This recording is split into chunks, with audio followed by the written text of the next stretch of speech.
ہمارا بھی یہی خیال تھا کہ بس ذکر چل رہا ہے، اب تو اللہ سے محبت ہو ہی جائے گی۔ پھر ایک دن سرکار نے یہ کہا کہ تم کو کبھی خیال نہیں آیا کہ تمہارا خوب ذکر چلتا ہے، پھر محبت کیوں نہیں ملی؟ تو پھر خیال آیا کہ ہاں یار یہ بات تو ہے۔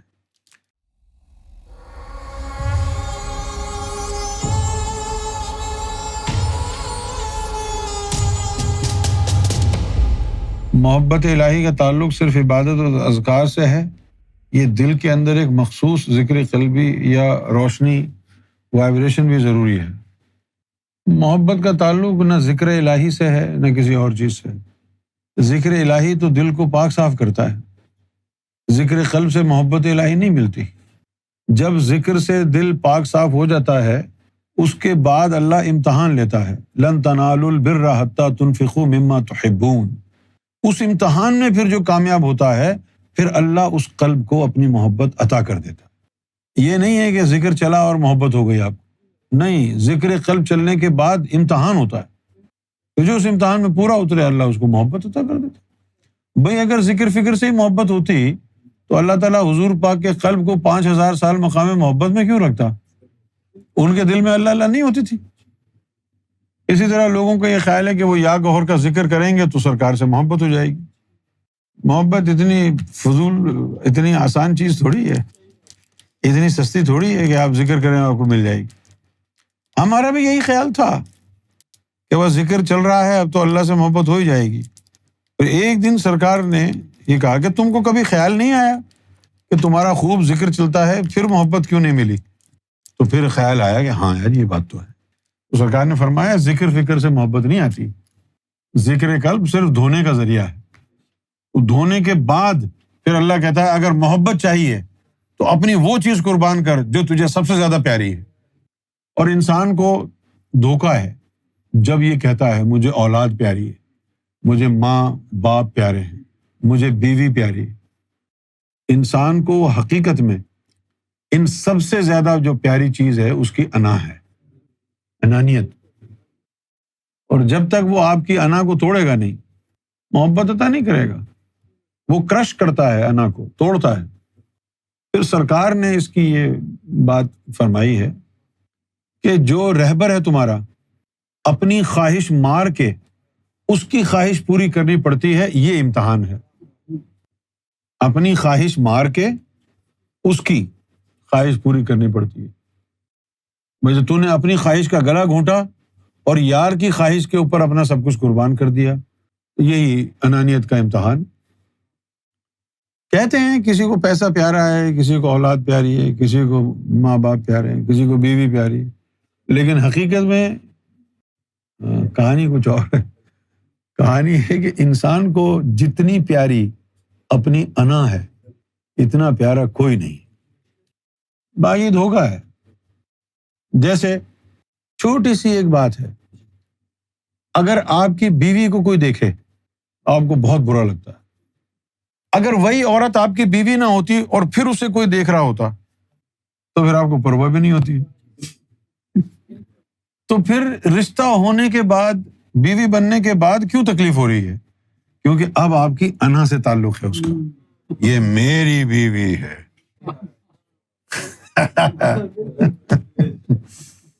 کیوں جی؟ جس طرح ماں ہوتی ہے، ساری ماں نہیں ہوتی نا زینب کی طرح، جیسے ماں ہوتی ہیں، یہ میری بیٹی بھی آپ کی، یہ بیٹا بھی آپ کا ہے، لیکن ایک وقت ایسا ضرور آئے گا جو کہیں گی نہیں یہ میرے بیٹے ہیں۔ ضروری ہے ہر وقت سیدی کے پاس بیٹھے، ضروری ہے کہ ہر وقت ادھر ہی رہیں، میری اولاد ہے۔ تو یہ انسان کے اندر ایک لمحہ ایسا آتا ہے جو اس کو کافر بنا کے چلا جاتا ہے، کیونکہ وہ انانیت ہے، یہ میرا ہے، وہ میرا ہے۔ جس دن سرکار پہلی دفعہ ہمارے گھر آئے تو سرکار نے مجھے یہ کہا، یونس ادھر آؤ، تم کبھی بھی نہیں کہنا یہ جو گھر ہے یہ تیرا ہے، ہمیشہ یہ کہنا کہ میں سرکار کے گھر میں رہتا ہوں، میں سرکار کے گھر میں۔ پھر مجھے کہا ہمارا ہی ہے نا یہ گھر؟ میں نے کہا جی سرکار آپ کا ہی تو ہے۔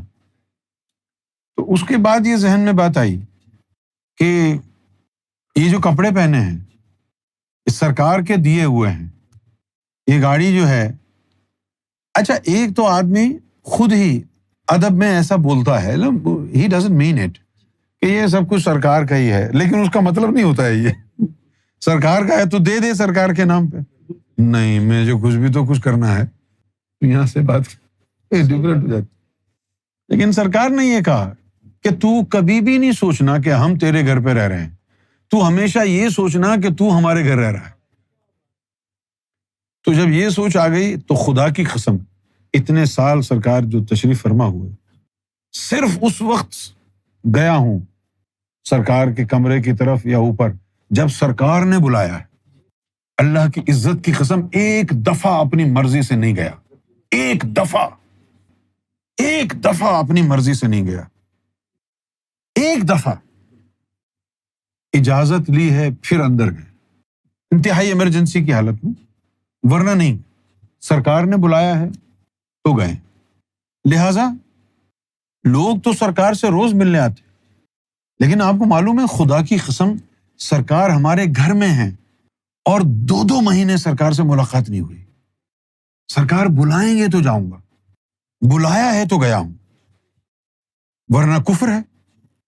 اگر یہ گھر سرکار کا ہے تو پھر سرکار کی مرضی سے میں اس میں آؤں گا جاؤں گا نا، اور اگر میں کہہ دوں کہ ہاں بھائی ہے سرکار کا، اپنی مرضی سے جب جی چاہے میں آؤں اور جاؤں، پھر تو منافق ہوں۔ انسان کے اوپر مالک کی بڑی کرم نوازیاں ہوتی ہیں، لیکن کبھی انسان سمجھ نہیں پاتا ہے ان کرم نوازیوں کو، سمجھ اس لیے نہیں پاتا ہے کہ وہ انسان ہی رہتا ہے، اس کا جو سر ہے وہ اپنے مالک کے قدموں میں رکھا ہوا نہیں ہوتا ہے، اس کی گردن پہ رکھا ہے، یہ سر کاٹ کے ان کے قدموں میں رکھنا پڑتا ہے۔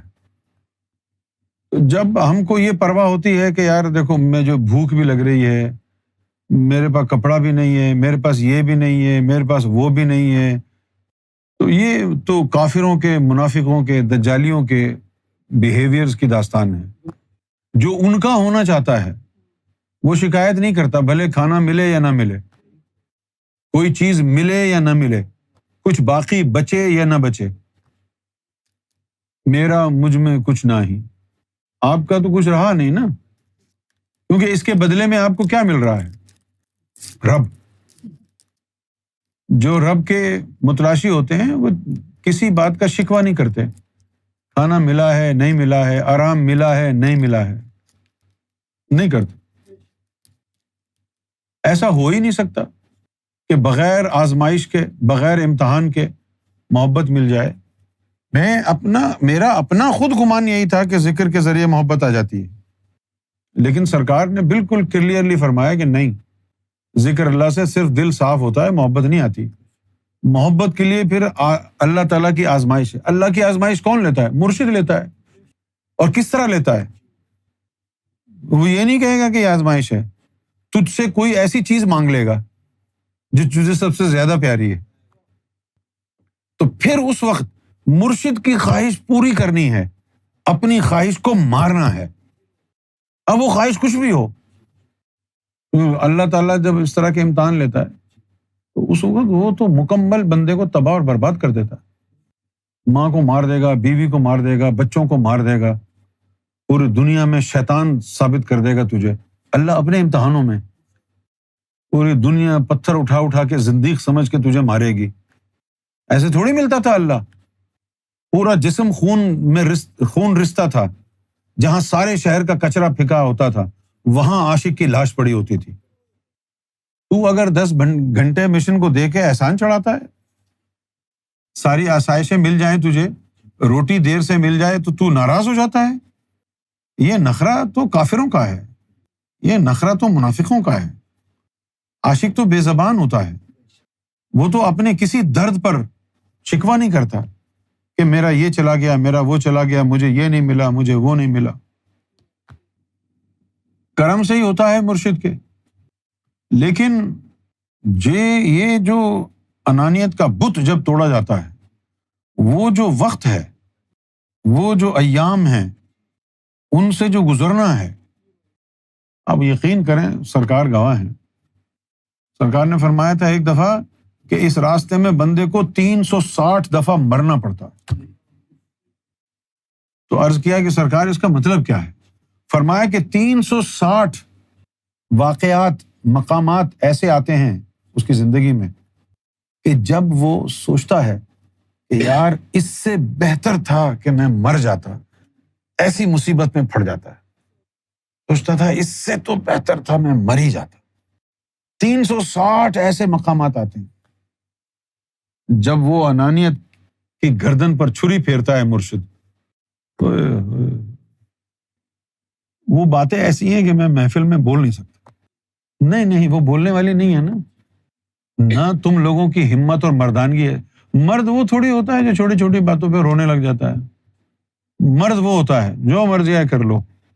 یہ سر میں نے جھکایا ہے آپ کے قدموں میں، یا تو کاٹ دو یا عطا کر دو اپنی غلامی، اٹھے گا نہیں. چھوٹی چھوٹی باتوں پہ رونا دھونا تھوڑی ہوتا ہے. چھوٹی چھوٹی باتوں میں منہ بنا لینا، شکوہ کرنا، اس کی فکر اس کی فکر. وہ دیکھنا یہی چاہتا ہے کہ تجھے فکر کس کس کی ہے. اگر تجھے صرف گوہر کی فکر ہے تو کامیاب ہے. باقی اس کو کیا ہوا، اس کو کیا ہوا، یہ کیوں نہیں بول رہا، وہ کیوں نہیں بول رہا، میرے جیب کٹ گئی، میری ماں جدا ہو گئی، میرا باپ چھن گیا، میرے بھائی چھن گئے، میری بیوی بھاگ گئی. یہ سارے مسائل عاشق کے نہیں ہوتے. یہ سارے مسائل دنیا دار کتوں کے ہوتے ہیں. وہ سینہ چوڑا کر کے کھڑا ہوتا ہے، کاٹ دو. تو یہ بڑا خطرناک لیکن یہ خطرناک مرحلہ اس کے لیے ہوتا ہے کہ جو ڈبل مائنڈڈ ہوتا ہے اور جو کمیٹڈ ہوتا ہے کہ نہیں یار جو مرضی آئے ہو جائے، میں نے گوہر کی غلامی میں سر کٹانا ہے. اس کی نظر میں کسی چیز کی بھی اہمیت نہیں ہے. یہ بھی ہاں لے لو، یہ بھی لے، یہ بھی لے لو، سب کچھ لے لو، میں آیا خالی ہونے کے لیے ہوں، مجھے بھی لے لو، مجھے بھی نیلام کر دو. میں اپنا وجود ہی نہیں چاہتا، میں آپ کو چاہتا ہوں. انانیت کا بت ٹوٹ جاتا ہے تبھی تو کہتا ہے میں شیطان ہوں، مجھے معاف کر دو، میں شیطان ہوں، میں ابلیس ہوں، میں ہوں ابلیس، میں شیطان ہوں، تم لوگوں کی زندگیاں میں نے برباد کی، میں شیطان ہوں، حامان ہوں، شداد ہوں، ابلیس ہوں. کیونکہ انانیت کا بت ٹوٹ گیا، اس کو پرواہ نہیں ہے کوئی. اس کو اپنی تعریف کی پرواہ نہیں رہتی، بلکہ اپنی تعریف سن کے اس کو پریشانی ہوتی ہے کہ یار یہ کیا ہے، یہ کیا ہو رہا ہے، کیوں کر رہے ہیں میری تعریف. کیونکہ وہ سہما ہوا ہے، ڈرا ہوا ہے کہ کوئی ایسی چیز نہ ہو جس کی وجہ سے میرا یار مجھ سے دور ہو جائے. پھر انانیت کی جگہ یہ خوف آ جاتا ہے کہ بس یار ناراض نہ ہو جائے، سب کچھ جانے دو، سب کچھ. جان دی ہوئی اسی کی تھی، حق تو یہ ہے کہ حق ادا نہ ہوا. کیونکہ وہ ٹوٹ گیا نا. ایسے نہیں ٹوٹتا یہ. خاص طور پر تم لوگوں کے تو بت ٹوٹنا محال ہے، کیونکہ تمہارے تو ویسے منہ سوجے رہتے ہیں ہر وقت. تم کو تو چھوٹی چھوٹی باتوں کے اوپر جو ہے بھاگنے کے خیال آتا ہے کہ دس از ٹو مچ، لیٹس گو اوے. تم تو چھوٹی چھوٹی بات پر ایک ہفتہ جو ہے نا منہ بنا کر کے بیٹھے رہتے ہو. تمہیں کیسے تم اپنی انانیت کے بت کو توڑ پاؤ گے؟ یہ تو بہت بڑا کام ہے، بہت بڑا کام، بہت بڑا کام. جب یہ ہوتا ہے تو اس وقت مرشد جو ہے تجھے یہ کنونس کرا دیتا ہے کہ تو دنیا کا سب سے ناکارہ سکہ ہے. مرشد یہ تجھے کنونس کرا دیتا ہے. ایسے ہی حالات اور واقعات کرے گا، ایسی ہی باتیں کرے گا مرشد تجھ سے. اس کا ٹریٹمنٹ بھی تیرے ساتھ ایسا ہی ہوگا. کیسا؟ کہ مرشد کہے گا کہ یہ فلاں بندہ منافق ہے، یہ بندہ جو ہے کافر ہے، اور پھر ان کو اہمیت زیادہ دے گا، تجھے اہمیت زیرو.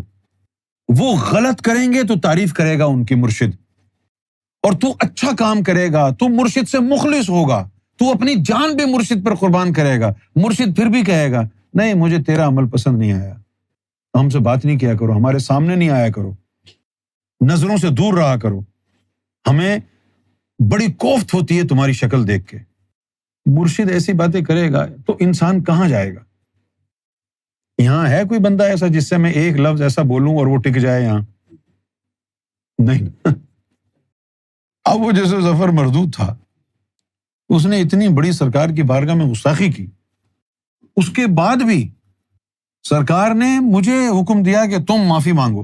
گستاخی اس نے کی ہے سرکار کی بارگاہ میں، کہا کہ نہیں، تم اس سے معافی مانگو اور یہ تمہیں معاف کرے، اور پھر آ کر مجھے بتایا کہ ہاں معاف کیا۔ جب تک یہ معاف نہ کرے، جو یہ کہتا ہے کرو۔ اور وہ بندہ لے گیا وہاں ہائیڈ پارک کارنر کے سامنے، کون سا علاقہ ہے، ایج ویئر روڈ، وہاں لے گیا، بیچ سڑک پر جہاں گاڑیاں چلتی ہیں اس نے یوں تھوکا ہے اور مجھے کہا ہے چاٹو۔ اس کی چپلیں چاٹی، اس کا تھوک چاٹا ہے، اس نے پھر جوتے مارے ہیں سر کو، ہے نا۔ پھر آدمی جب یہ سب کچھ ہوتا ہے تو پھر یہ سوچتا ہے بندہ، اس وقت بدگمانی بھی ہو سکتی ہے نا مرشد کے بارے میں کہ یار یہ کیا مرشد کیا کرا رہے ہیں مجھ سے، جبکہ مجھے معلوم ہے کہ میں حق پر ہوں۔ یہ کیا ہے، لوگوں کے سامنے اتنی تذلیل لوگوں کے سامنے۔ لیکن پھر مرشد کا کرم بھی تھا، اس وقت پھر یہ خیال آیا کہ جو آپ کی رضا، اس وقت پھر یہی خیال آیا کہ مجھے اپنے آپ سے دشمنی کرنی ہے۔ جو چیز مجھے آرام دے گی وہ میں اپنے اوپر حرام کر لوں گا، جو چیز میری تعریف کرے گی اسے میں چھوڑ دوں گا، اپنے آپ سے نفرت کروں گا، اپنے آپ کو بدنام کر دوں گا، ایسے اعمال کروں گا کہ لوگ مجھ سے نفرت کریں۔ اس طرح کا اس کا جو ہے وہ تھاٹ پروسیس ایسا ہو جاتا ہے، اور ہر وقت رہتا ہے۔ ہم تو آج بھی تیار ہیں، آج بھی ہمیں کوئی شیطان کہے، ابلیس کہے، مردود قرار دے دے، ہم تو آج بھی تیار ہیں، کیونکہ ہمیں اپنے آپ سے، اپنی ذات سے تو مطلب ہی نہیں ہے۔ ہمیں تو گوہر چاہیے۔ گوہر کی تعریف ہماری روح کی غذا ہے۔ جس دن اپنے لیے جیوں اس لمحے سے پہلے موت آ جائے، کیونکہ ہم نے یہاں اپنے لیے تو جینا ہی نہیں ہے۔ تم لوگ اس بندے کو کبھی سمجھ نہیں پاؤ گے، یہ انانیت کو توڑنے کے لیے کیسے کیسے راستوں سے گزرنا پڑتا ہے۔ اور مجھے یہ بات معلوم ہے کہ سرکار نے صرف مجھے اس راستے سے گزارا ہے اور تم میں سے کسی کو نہیں گزارا، شاید اس لیے کہ یہاں بٹھانا تھا، کیونکہ میں جانتا ہوں تم میں سے ایک بھی اس قابل نہیں ہے کہ اس کا 1% بھی برداشت کر سکتا۔ ان راستوں سے گزارا ہے نا۔ آسان نہیں ہے انانیت کی گردن کو توڑنا، یہ اللہ کا قانون ہے، لن تنالوا البر حتى تنفقوا مما تحبون۔ تمہیں بر، احسن الحسنات، اللہ کی رضا اس وقت تک نہیں ملے گی جب تک اپنی محبوب ترین شے قربان نہ کر دو، اور محبوب ترین شے کچھ اور نہیں ہے، آپ کی انانیت ہے، ایگو۔ جب یہ ایگو قربان ہو جاتی ہے، کیا رہتا ہے؟ آپ 22 سال کی میری تقریریں اٹھا کے دیکھ لیں، میں نے ہمیشہ یہ کہا میں شیطان ہوں، میں ابلیس ہوں، بغیرت ہوں، گالیاں دیتا ہے اپنے آپ کو۔ ہاں بالکل صحیح کہہ رہے ہیں۔ اب اگر آپ کہیں گے یار تم بڑے بے حیا ہو، تو میں کہوں گا بے شک میں بے حیا بھی ہوں، بغیرت بھی ہوں، حرام زادہ بھی ہوں، ابلیس بھی ہوں، حرامی بھی ہوں۔ اللہ تعالیٰ آپ کو عزت مبارک کرے، میری کوئی عزت نہیں ہے، کیونکہ جب انسان کا مقصد سرکار کی ذات ہے تو پھر وہ انانیت کو آڑے نہیں آنے دے گا۔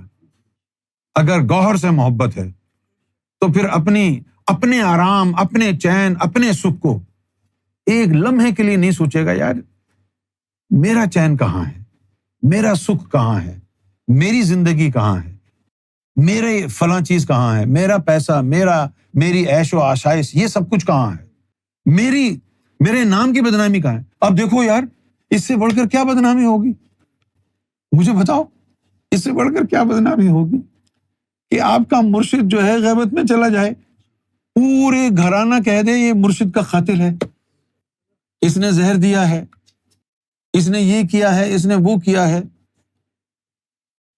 یہ شیطان ہے، یہ لعین ہے، اس کی قبر میں آخری کوفن میں آخری کیل کھود دو۔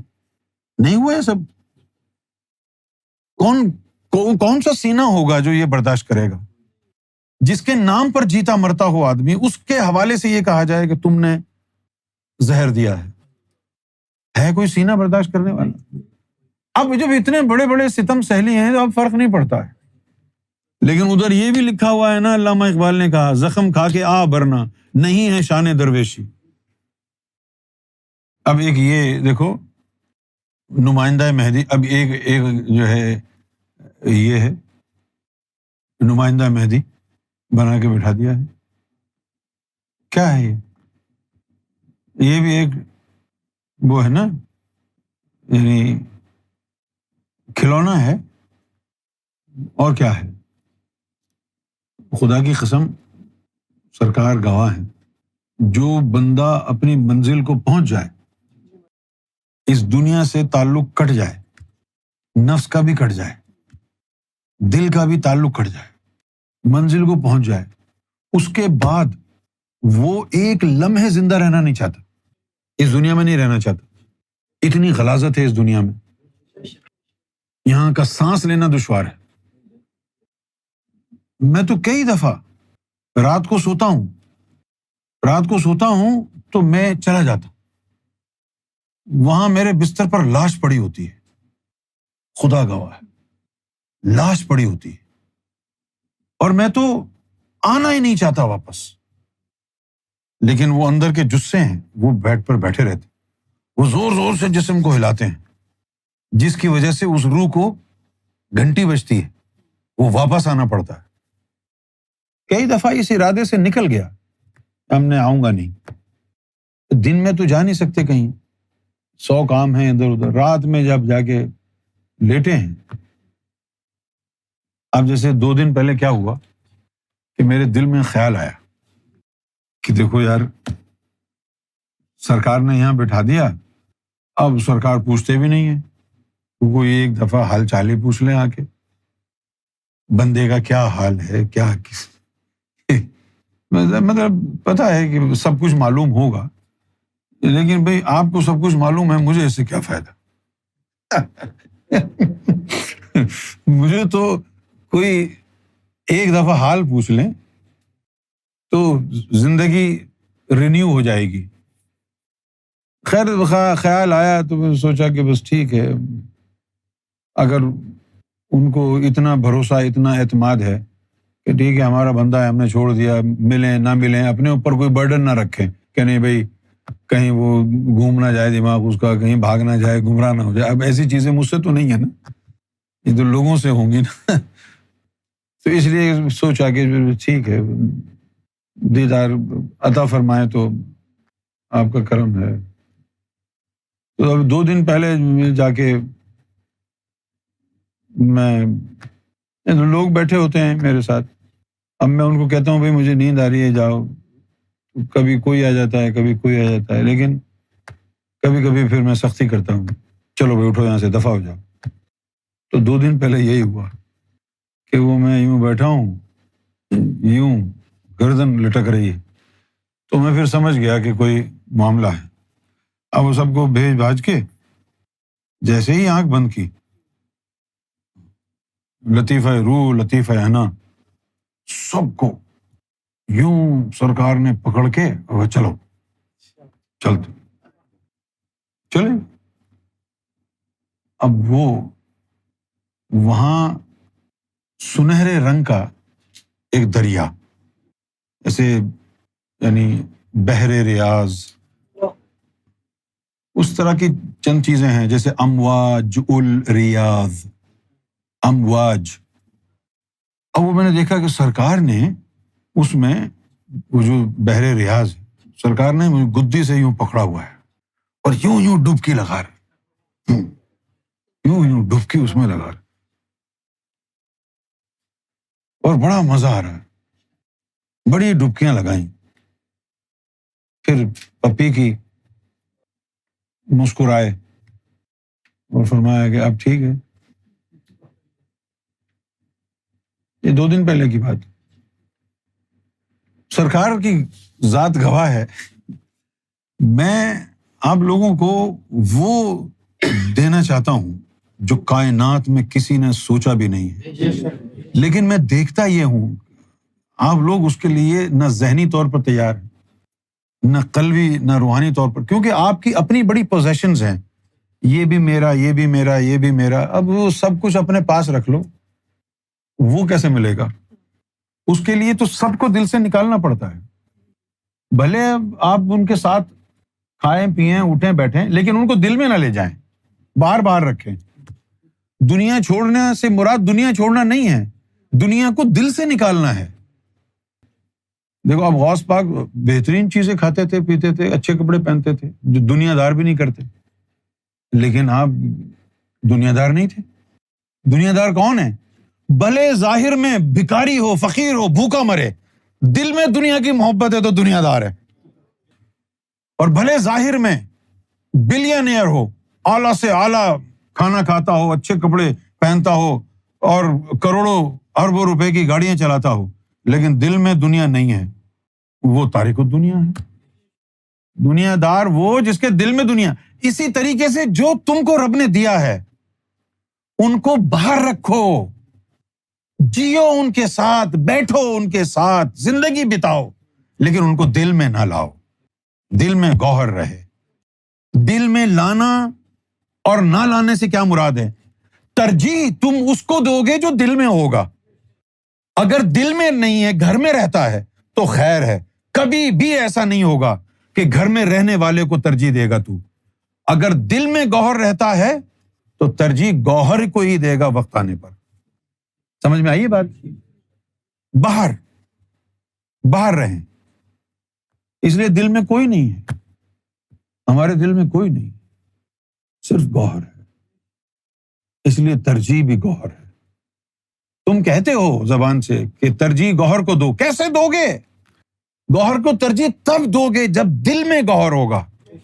جو دل میں ہے ترجیح اسی کی ہے, پرائیورٹی اسی کی ہے جو دل میں ہے. اب اگر دل میں تیرے ماں باپ ہیں, دل میں تیرے اولاد ہے, دل میں تیرے بیوی ہے, بچے ہیں, زبان پہ گوہر شاہی ہے, تو ترجیح تو ان کو ہی دے گا جو دل میں تیرے رہتے ہیں. بھلے تجھے 10,000 دفعہ یہ نصیحت کی جائے کہ گوہر کو ترجیح دینا, کیسے دے گا؟ قانون ہی نہیں ہے. ترجیح کیسے دی جاتی ہے؟ جو دل میں ہوتا ہے خود بخود اسی کو ترجیح ملتی ہے. لہٰذا جب تم یہ کہتے ہو کہ گوہر شاہی فرسٹ, تو گوہر شاہی فرسٹ کا فارمولا ہے گوہر شاہی ان the heart. If Gauhar shahi is not in the heart, you will never give priority to Gauhar shahi, no matter how hard you try. تو گوہر شاہی کو پرائیورٹی دینے کا فارمولا کیا ہے؟ گوہر شاہی ان دا ہارٹ. گوہر دل میں ہوگا تو پھر خود بخود پرائیورٹی اسی کی ہوگی.